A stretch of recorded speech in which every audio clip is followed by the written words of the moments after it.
Sir ಬಾಗಲಕೋಟೆಯಲ್ಲಿ ಆ case ಏನು ಸರ್ ಅದು ಕಾರ್ ಬ್ಲಾಸ್ಟು ಹೇಗಾಯ್ತು ಸರ್ ಇದು? ಪ್ರವೀಣ್ ಅವ್ರು ಏನಂತಂದ್ರೆ ಈ ಹಿಪ್ಪರಗಿ ಭಾಗ ಏನ್ ಬರುತ್ತೆ ಅಲ್ಲಿ ಒಂದು ವೈನ್ ಸ್ಟೋರ್ ಇರುತ್ತೆ. ಈ ಹನುಮಂತ್ ಅನ್ನುವಂತಹ ವ್ಯಕ್ತಿದು. ಸೊ ಜಮಖಂಡಿ ತಾಲೂಕಿನ ಒಂದು ಹಿಪ್ಪರಗಿ ಗ್ರಾಮ ಅದು. ಅಲ್ಲಿ ಮಹೀಂದ್ರ XUV 300 ಅನ್ನುವಂಥ ಒಂದು ಕಾರು. ಅದು ಏನಾಗುತ್ತೆ ಅಂತಂದ್ರೆ ಸುಮಾರು 4:30 ಸುಮಾರು ಆ ವ್ಯಕ್ತಿ ಕಾರ್ ತಗೊಂಬಂದು ಅಲ್ಲಿ ನಿಂದ್ರಿಸಿ ಒಳಗೆ ಹೋಗೋಣ.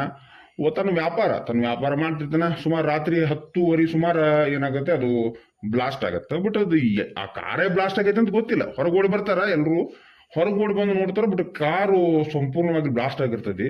ಸೊ ಇದು ನೋಡಿ ಒಂದು ಕ್ಷಣ ಅವರು ದಿಕ್ಕಾಪಾಲಕರ ಆದ್ರೂ ದಿಗ್ಭ್ರಮೆನೂ ಒಳಗಾಗ್ತಾರ.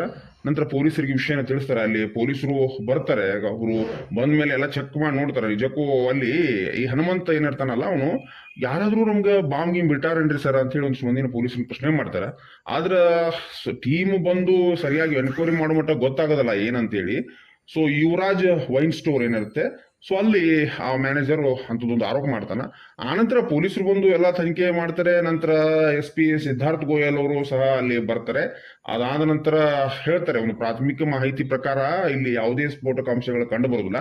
ಹೀಗಾಗಿ ಇದು ಏನೋ ಟೆಕ್ನಿಕಲ್ ಇಶ್ಯೂಸ್ ಇರಬಹುದು ಅಂತ ಹೇಳಿ ಹೇಳ್ತಾರೆ. ನಂತರ CCTV ಇಂಪಾರ್ಟೆಂಟ್ ಆಗುತ್ತೆ. ಇಲ್ಲಿ CCTV ಇಂಪಾರ್ಟೆಂಟ್ ಆಗುತ್ತೆ. ಆದ್ರೆ ಚೆಕ್ ಮಾಡ್ತಾರೆ CCTVಗಳನ್ನ. CCTV ಒಂದು ಹೆಂಗಂತಂದ್ರೆ ನೋಡ್ರಿ ಪ್ರವೀಣ, ಏನಂತಂದ್ರೆ CCTV ರಿಕಾರ್ಡ್ ಏನೈತಿ ಅದು ತೆಗೆದು ನೋಡಿದಾಗ ಆ ಬ್ಲಾಸ್ಟ್ ಆಗುವವರೆಗೂ CCTV ಇದೆ. ನಂತರ ಮುಂದೆ ಏನಾಗುತ್ತೆ ಅಂದ್ರೆ ಅದು CCTV ಸಹಿತ ಸುಟ್ಟು ಹೋಗುವಂತಹ ರೀತಿಯಲ್ಲಿ ಬ್ಲಾಸ್ಟ್ ಅದು. ಆನಂತರ ಪೂರ್ತಿ ಕಪ್ಪು ಕಪ್ಪಾಗಿ ಕಾಣುತ್ತೆ. ಸೊ ಈ ರೀತಿ ಒಂದು ಅವಘಡ ಏನೈತಿ ಇಲ್ಲಿ ಹಿಪ್ಪರಗಿ ಸಮೀಪ ನಡೆದಿರುವಂತದ್ದು. ಸೊ ಈ ಮ್ಯಾನೇಜರ್ ಏನಿರ್ತಾರೆ ಹನುಮಂತ್ ಅನ್ನೋಂಥವ್ರು ಸುಮಾರು 2 ವರ್ಷದ ಹಿಂದೆ ಈ ಕಾರನ್ನು ತೆಗೆದುಕೊಂಡಿರ್ತಾರೆ. ಈ ತನ್ನ ಹೆಂಡತಿ ಹೆಸರಲ್ಲಿ ಈ ಕಾರ್ ಇದೆ ಪ್ರವೀಣ್ ಅವರೇ. ಇನ್ನು ಸಿದ್ಧಾರ್ಥ್ ಗೋಯಲ್ ಅವರು ತನಿಖೆಯನ್ನು ಆರಂಭಿಸಿದ್ದಾರೆ. ಸೊ ಬೇರೆ ಬೇರೆ ಟೀಮ್ ಸಹ ಬಂದು ಇಲ್ಲಿ ಅಂದ್ರೆ ಅಗ್ನಿಶಾಮಕ ದಳದವರಾಗಿರ್ಬೋದಾ, ನಂತರ ಈ SOCO ಅಂತ ಹೇಳಿ ಒಂದು ತಂಡ ಏನಿರುತ್ತೆ ಅದು ಬಂದು ಎನ್ಕ್ವೈರಿ ಮಾಡಿರುವಂಥದ್ದು. ಇನ್ನು ಈ ಬಾಂಬ್ ನಿಷ್ಕ್ರಿಯ ದಳದವರು ಸಹ ಬಂದು ಅಲ್ಲಿ ನೋಡಿದ್ದಾರೆ. ಸೊ ಬೇರೆ ಬೇರೆ ಅಂಶಗಳನ್ನ ಕಲೆಕ್ಟ್ ಮಾಡ್ತಾರೆ. ಮತ್ತು ಇನ್ನೊಂದು ಈ ಬೇರೆ ಬೇರೆ ಆಂಗಲ್ ಗಳಿಂದ ಚೆಕ್ ಮಾಡ್ತಾ ಇದ್ದಾರೆ ಇದು ಕಾರ್ ನಿಜಕ್ಕೂ ಯಾವ ರೀತಿ ಬ್ಲಾಸ್ಟ್ ಆಗಿದೆ ಅಂತ ಹೇಳಿ. ಸೊ ನೋಡೋಣ ಪ್ರವೀಣ್ ಯಾವ ರೀತಿ ಎನ್ಕ್ವೈರಿ ಆಗ್ತದ. ನಂತರ ನಿಜಕ್ಕೂ ಅದು ಬ್ಲಾಸ್ಟ್ ಏನಾಯ್ತಲ್ರಿ ಅದು ಈ ಬಾಂಬ್ ಇಟ್ಟುದರಿಂದ ಅಂತ ಹೇಳಿ ಈಗ ಆಲ್ರೆಡಿ SP ಅವರು ಸ್ಪಷ್ಟಪಡಿಸ್ಯಾರ. ನೋಡೋಣ ಯಾವ ರೀತಿ ಟೆಕ್ನಿಕಲ್ ಫಾಲ್ಟ್ ಇದೆ.